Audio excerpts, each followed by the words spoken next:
कार्य के लिए एक प्रश्न बड़ा वाला लेंदी प्रश्न निबंधात्मक।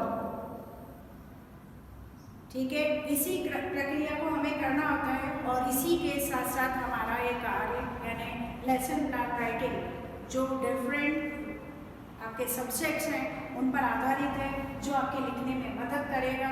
और पहले भी आपको बताया जा चुका है जो अपने बहुविकल्पात्मक प्रश्न होते हैं और रिक्त स्थान वाले होते हैं, आजकल के आधार पर आप उसमें ट्रू फॉल्स पैराग्राफ में से सेलेक्ट करना या मैच द फॉलोइंग किसी भी प्रकार के हो सकते हैं, पर संख्या में वो हमें 2 ही लेनी होगी।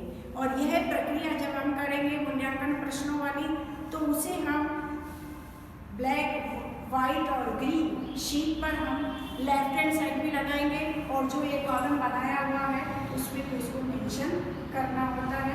यहाँ पर कॉलम नहीं बनेंगे, लेकिन आपको लेफ्ट हैंड साइड इसका फॉर्मेट मूल्यांकन प्रश्नों का लगाना होगा। पुनरावृत्ति प्रश्न नहीं लिखे जाएंगे, लेकिन शाम पर सारी संधि लगानी होगी। लेकिन आपको एक चीज़ और बताते हैं, जब प्रैक्टिकल होता है आपका फाइनल और क्रिटिसिज्म लेसन का, तब आपको ये रोल अप बोर्ड पर लिखकर लाने होते हैं। जब हम रोल अप बोर्ड पर लिखकर लाते हैं तो उसमें आपका होम असाइनमेंट गृह कार्य लिखा हुआ नहीं होता है। वो आपको सारी प्रक्रिया यानी सबको साफ करने के बाद आपका बोर्ड सिर्फ और सिर्फ जो प्री एंट्री अपन ने की थी, दिनांक, विषय, कालांश, कक्षा, यूनिट और अवधि और उसके बाद टॉपिक लिखा था, बस वही रहेगा।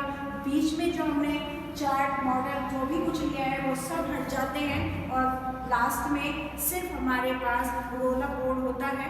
रोलर बोर्ड उसको हम लगा करके अगर सीधे हाथ से लिखते हैं तो उल्टे हाथ की तरफ, और अगर उल्टे हाथ से लिखते हैं तो सीधे हाथ की तरफ। यही क्रम हमारा चार्ट, मॉडल आदि को लगाने में भी रहता है।